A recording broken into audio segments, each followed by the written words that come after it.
दोस्तों 4 सितंबर को हमारा कक्षा 12वीं का भूगोल ज्योग्राफी सब्जेक्ट का त्रैमासिक परीक्षा का पेपर होने वाला है। तो अब हम दोस्तों कक्षा 12वीं भूगोल का त्रैमासिक परीक्षा के लिए जो स्पेशल क्वेश्चन बैंक प्रश्न बैंक जारी किया गया है इसका सॉल्यूशन देखने वाले हैं। क्योंकि आपको पता है अभी भी आपके जितने पेपर हुए उसमें क्वेश्चन जो पेपर में आ रहे हैं सभी क्वेश्चन बैंक से आ रहे हैं। तो अगर आप यहाँ क्वेश्चन बैंक को तैयार कर लेते हैं तो दोस्तों फुल जियोग्राफी के पेपर में 70 में 70 आप स्कोर करेंगे। ब्लूप्रिंट देखें और आपका सिलेबस देखें तो आपकी पहली पुस्तक मानव भूगोल का मूल सिद्धांत, इससे दोस्तों आपके 5 अध्याय आने वाले हैं। और जो दूसरी पुस्तक है आपका भारत लोक अर्थव्यवस्था, इससे आपके 2 अध्याय आने वाले हैं। और इसके अलावा दोस्तों 5 नंबर का विश्व का मानचित्र, 5 नंबर का भारत का मानचित्र तो आपका रहने ही वाला है। तो ये हमारा रहने वाला है। अभी तो दोस्तों आपको सबसे पहले मैं आपको ऑब्जेक्टिव कवर कराने वाला हूँ। ओके, फिर इसके बाद हम क्या क्वेश्चन आंसर भी देखेंगे। चलिए स्टार्ट कर लेते हैं। तो पहला अध्याय दोस्तों हमारा मानव भूगोल की प्रकृति एवं विषय क्षेत्र। तो सही विकल्प देख लेते हैं। निम्नलिखित कथनों में से कौन सा एक कथन भूगोल का वर्णन नहीं करता है? तो इसका दोस्तों आपका राइट आंसर हो जाएगा दोस्तों 2 नंबर का, आधुनिक समय में प्रौद्योगिकी विकास प्रासंगिक नहीं है। ये क्या भूगोल का वर्णन नहीं कर रहा है। ओके, जैसे निम्नलिखित में से कौन सा भौगोलिक सूचना का स्रोत नहीं है? तो हो जाएगा प्राचीन महाकाव्य, भौगोलिक सूचना का स्रोत नहीं है। तो नेक्स्ट है, निम्नलिखित में से कौन सा एक लोग और पर्यावरण के बीच अन्योन्य क्रिया का सर्वाधिक महत्वपूर्ण कारक है? तो इसका हो जाएगा दोस्तों आपका मानव बुद्धिमत्ता। निम्नलिखित में से कौन सा मानव भूगोल का उपागम नहीं है? तो राइट आंसर हो दोस्तों आपका मात्रात्मक क्रांति। आगे नेक्स्ट है, मानव भूगोल अस्थिर पृथ्वी और क्रियाशील मानव के बीच परिवर्तनशील संबंधों का अध्ययन है। तो इसका दोस्तों आपका राइट आंसर हो जाएगा अध्ययन है। तो ये हो जाएगा एलएनसी सैंपल। निम्नलिखित में से मानव भूगोल का उपक्षेत्र है। राइट आंसर आपका संसाधन भूगोल। अब आ जाता है कि स्थान की पूर्ति कीजिए।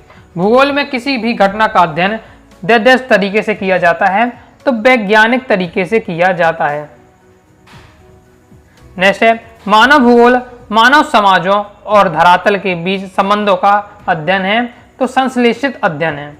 तो राइट आंसर हो जाए आपका संश्लेषित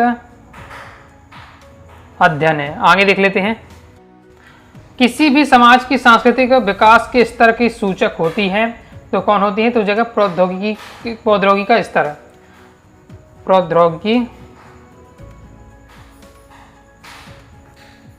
का स्तर किसी भी समाज की सांस्कृतिक विकास के स्तर के सूचक है। मानव की आदिम अवस्था में प्रौद्योगिकी के स्तर डैश था, तो किस प्रकार था? अत्यंत निम्न। जो स्तर था अत्यंत निम्न। आदिम समाज भौतिक पर्यावरण को डैश रूप में धारण करता है, तो प्रकृति रूप में धारण करता है। सत्य पूछे जा रहे। पहला है, प्रौद्योगिकी विकास प्राकृतिक शक्तियों पर नियंत्रण करने में सक्षम बनाता है, तो आपका क्या हो जाएगा? असत्य हो जाएगा। भौतिक पर्यावरण मानव द्वारा परिवर्तित किया जाता है, तो आपका क्या हो जाएगा? सत्य हो जाएगा। मानव भौतिक पर्यावरण से प्रभावित है, तो ये भी आपका सत्य है। फिर प्रौद्योगिकी के विकास के लिए प्राकृतिक नियमों को समझना आवश्यक नहीं है, तो चौथा दोस्तों हमारा असत्य, क्योंकि समझना आवश्यक है। यहाँ लिखा नहीं है, तो इसलिए आपका असत्य हो रहा है। 5वां है दोस्तों हमारा, प्रौद्योगिकी प्राकृतिक नियमों के विरुद्ध स्वतंत्रता एवं विकल्प प्रस्तुत करता है, तो ये भी आपका क्या? असत्य हो जाएगा। आधुनिक समाज में मानव प्रकृति के प्रचंडता से भयभीत नहीं होता है, तो ये आपका क्या हो जाएगा? नहीं होता है, तो असत्य हो जाएगा, क्योंकि क्या है?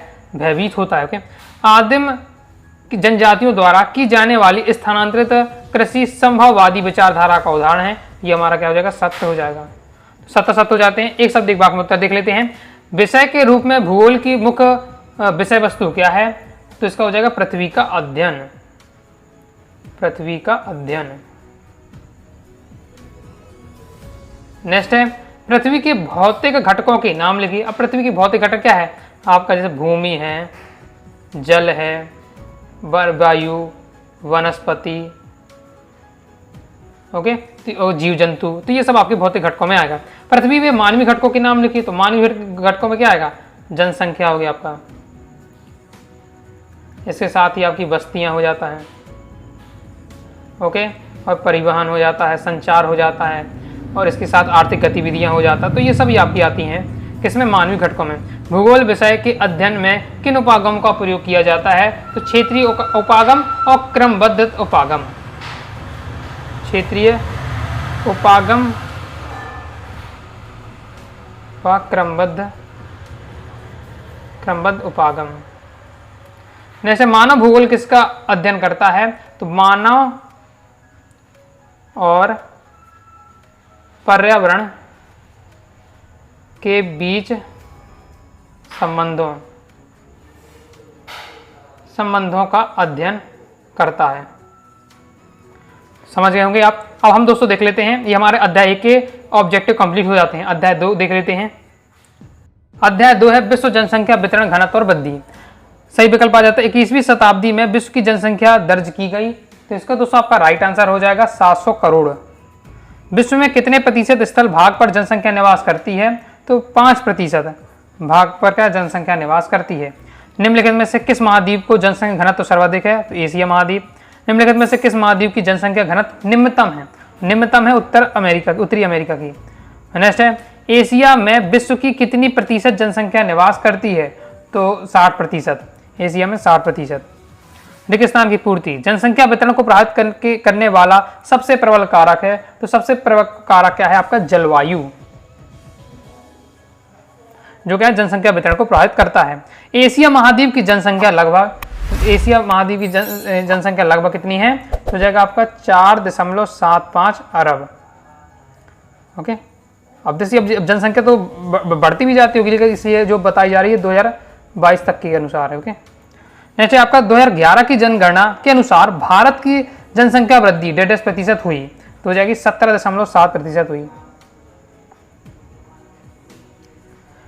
भारत की वार्षिक जनसंख्या वृद्धि दर 1.5% थी, तो वार्षिक जनसंख्या वृद्धि दर थी 0.98 प्रतिशत थी। ओके, जो भी आपको बताया जा रहा है डेटा ये 2017 के अनुसार है।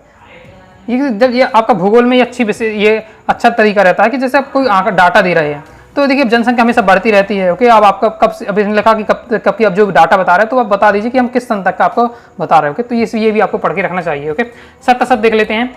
विश्व की 90% जनसंख्या 10% भाग पर निवास करती है, तो ये दोस्तों आपको बिल्कुल सत्य हो जाएगा। जनसंख्या में परिवर्तन जो प्रतिशत में व्यक्त किया जाता है जनसंख्या वृद्धि कहलाता है, तो आपका असत्य हो जाएगा। नेक्स्ट जननांकीय संक्रमण सिद्धांत की तृतीय अवस्था के देश पेरू, श्रीलंका और केन्या इसके उदाहरण हैं, तो ये आपका हो जाएगा तीसरा दोस्तों आपका सत्य हो जाएगा। ईसा की पहली शताब्दी में जनसंख्या 30 करोड़ से कम थी, तो ये दोस्तों आपका सत्य है। प्राकृतिक वृद्धि बराबर होता है जन्म दर माइनस मृत्यु दर, तो ये आपका क्या हो जाएगा, तो 5वां सत्य है आपका। इसके बाद नेक्स्ट देख लेते हैं, प्राकृतिक वृद्धि बराबर होता है जन्म दर माइनस मृत्यु प्लस आवास प्लस उत्प्रवास, ये आपका असत्य हो जाएगा। देख लेते हैं सही जोड़ियां। जननांकीय संक्रमण सिद्धांत का द्वितीय अवस्था, तो ये हमारी हो जाएगी मृत्यु दर में घटने लगती है, जन्म दर उच्च है, तो ये आपका पहला हो जाएगा। सर्वाधिक जनसंख्या घनत्व वाला महाद्वीप, तो हो जाएगा एशिया। सबसे कम क्षेत्रफल वाला महाद्वीप, तो सबसे कम क्षेत्रफल वाला महाद्वीप ऑस्ट्रेलिया। जनसंख्या की ऋणात्मक वृद्धि, तो ये हो जाएगा जन्म दर मृत्यु दर से कम। जननांकीय संक्रमण सिद्धांत की प्रथम अवस्था, तो हो जाएगा दोस्तों आपका उच्च जन्म दर और उच्च मृत्यु दर। नेक्स्ट और लास्ट हमारा जनसंख्या की ऋणात्मक वृद्धि, तो हो जाएगा आपका जन्म दर मृत्यु दर से अधिक है, तो हो जाएगा जन्म दर मृत्यु दर से अधिक, तो हो जाएगा 6वां। तो कंप्लीट हो जाता है। अब आ जाते एक शब्द एक वाक्य में उत्तर देना है।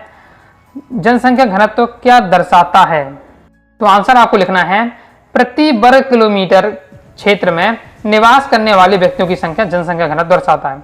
जनसंख्या की दृष्टि से भारत का विश्व में कौन सा स्थान है, तो जनसंख्या की दृष्टि से भारत का विश्व में पहला ही स्थान है। चीन से भी ज्यादा हो गया। अब यहाँ आपका कंफ्यूजन है, तो पहला लिखें कि दूसरा लिखें। ओके, तो अभी तो अनुसार तो आपका पहला ही होना चाहिए। ओके, कोई डाटा नहीं है तो दूसरा भी हो सकता है। भैया आप क्या लिखना चाहेंगे, ओके तो बताइएगा। जैसे एक स्थान से दूसरे स्थान पर जाने की प्रक्रिया क्या कहलाती है, तो हमारी कहलाती है प्रवास कहलाती है, माइग्रेशन, माइग्रेशन बोलते हैं। जनसंख्या घनत्व में क्या ज्ञात किया जाता है, तो जनसंख्या घनत्व में ज्ञात किया जाता है किसी क्षेत्र में विशेष में भूमि पर जनसंख्या के दबाव या वितरण को पता चलता है हमें। जनसंख्या परिवर्तन की अवस्थाओं को सामूहिक रूप से किस नाम से जाना जाता है, तो सामूहिक रूप से जननांकीय संक्रमण के नाम से जाना जाता है। किस नाम से जाना जाता है, जननांकीय संक्रमण। कंप्लीट हो जाता है। इसका सॉल्यूशन मैंने लिखा है ऑब्जेक्ट का, तो आप यहाँ देख सकते हैं, ये आपका दिया हुआ एक शब्द एक वाक्य इनके सॉल्यूशन। ओके, यहाँ तो देखिए पूरा क्वेश्चन है, पूरा उसका आंसर लिखा हुआ है, लेकिन आपको केवल मेन आंसर लिखना है। ये आपका एक स्थान से दूसरे स्थान में जाने की प्रक्रिया सीधा आपका कहलाती प्रवास। तो आपको एक शब्द में आया तो एक ही लाइन में आपको लिखना है। हाँ, जिसमें आपको समझाना पड़ता है जैसे जनसंख्या घनत्व क्या है, तो यहाँ तो आपको पूरा बताना पड़ेगा कि प्रति वर्ग किलोमीटर में क्षेत्र में निवास करने वाले व्यक्तियों की संख्या इस प्रकार। ओके, कंप्लीट हो जाता है। अध्याय 2 के हमने ऑब्जेक्ट देख लिए। अब दोस्तों हम देखेंगे अध्याय 3। अध्याय 3 है दोस्तों हमारा मानव विकास। तो इसमें सही विकल्प आ जाते हैं। निम्नलिखित में से किस विद्वान ने मानव विकास की अवधारणा की शुरुआत की? तो राइट आंसर आपका डॉक्टर महमूद उल हक। मानव विकास रिपोर्ट पहली बार प्रकाशन हुआ तो हो जाएगा 1990 में। फिर मानव विकास सूचकांक में प्रथम स्थान में स्थित देश है तो हो जाएगा नॉर्वे। मानव विकास सूचकांक को मापने का दंड नहीं है तो हो जाएगा आपका लोगों की सामाजिक स्थिति, ये कोई दंड नहीं है मापने का। बाकी प्रति व्यक्ति आय, साक्षरता, जीवन प्रत्याशा, ये सब मापदंड होते हैं। फिर वर्ष 2006 में यूएनडीपी में भारत का स्थान था तो कौन सा स्थान था? हो जाएगा 136वां स्थान था। मानव विकास सूचकांक को मापने की सीमा तो हो जाएगी 1 से 10। सबसे पहले ग्रॉस नेशनल हैप्पीनेस इंडेक्स प्रस्तुत किया तो किसने प्रस्तुत किया था? भूटान ने। नेक्स्ट है मानव विकास का स्तंभ नहीं है तो इसका राइट आंसर उत्पादकता का स्तंभ नहीं है। आगे देख लेते हैं। मानव विकास की अवधारणा का केंद्रक है तो हो जाएगा लोग। आ जाता है कि पूर्ति कीजिए। विकास का अर्थ गुणात्मक परिवर्तन है जो डेडेस के सापेक्ष होता है, जो क्या होता है? समय के सापेक्ष होता है।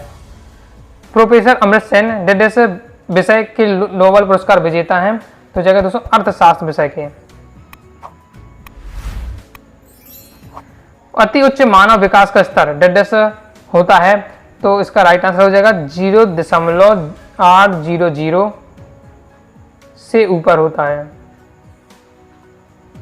मानव विकास प्रतिवेदन 2006 के अनुसार भारत डेडेस स्थान पर था तो भारत दोस्तों आपका 126वां स्थान पर था।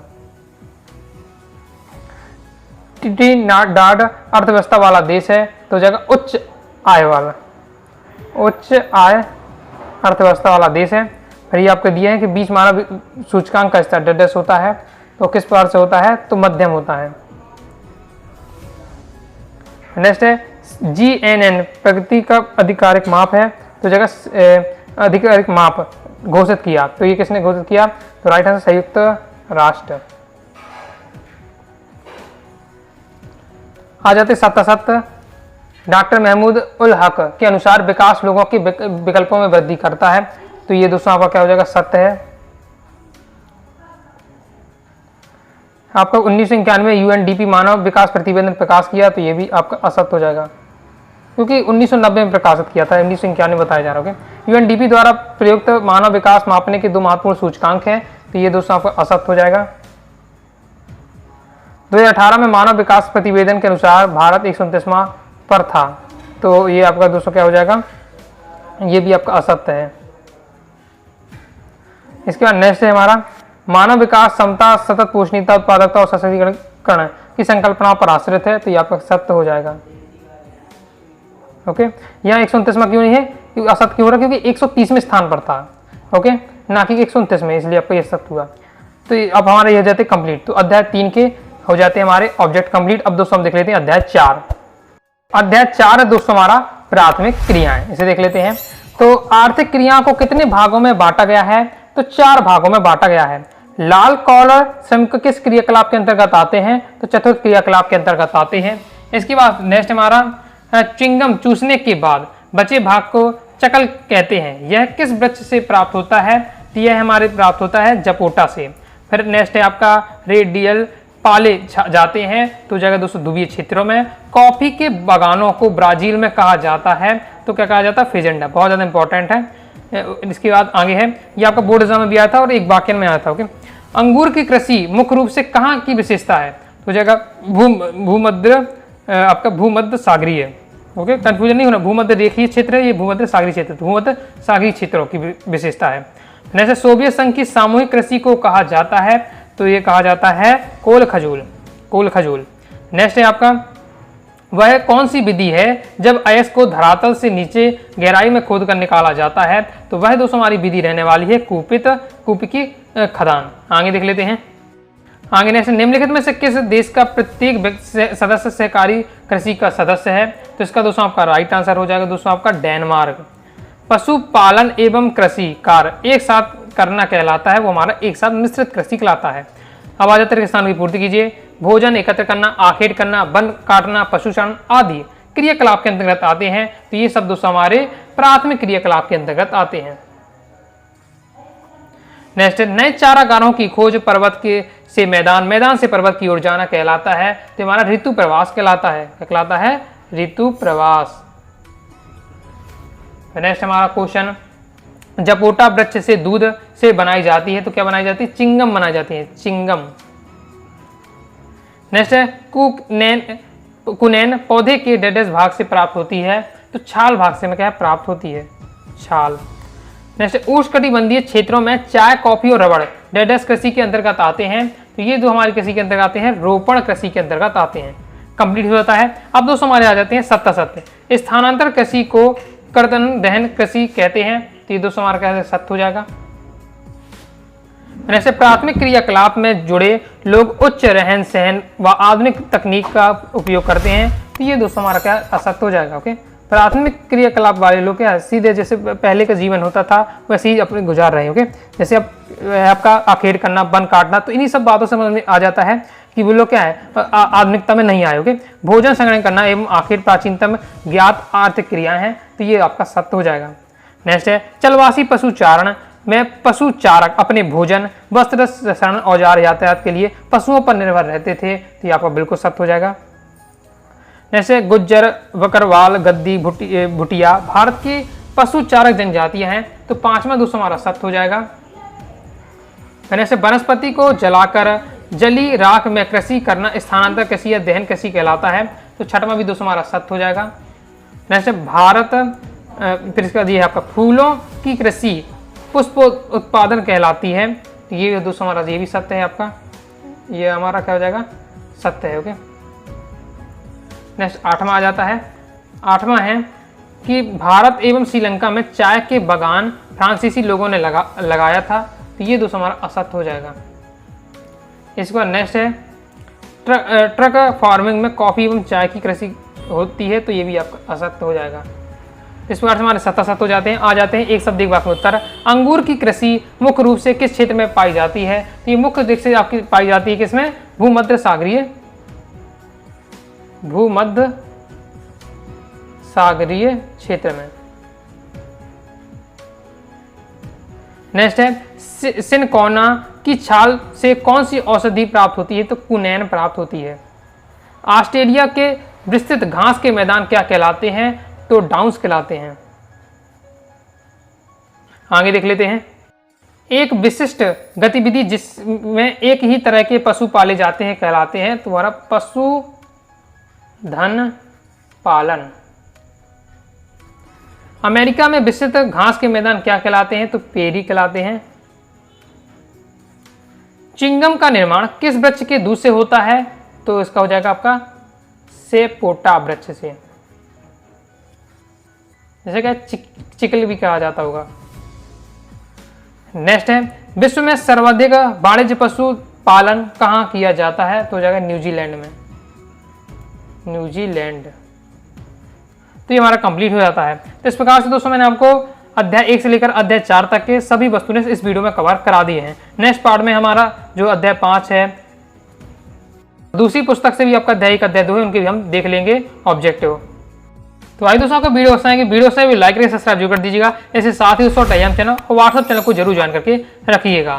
मिलते हैं नेक्स्ट वीडियो में, तब तक के लिए बाय बाय।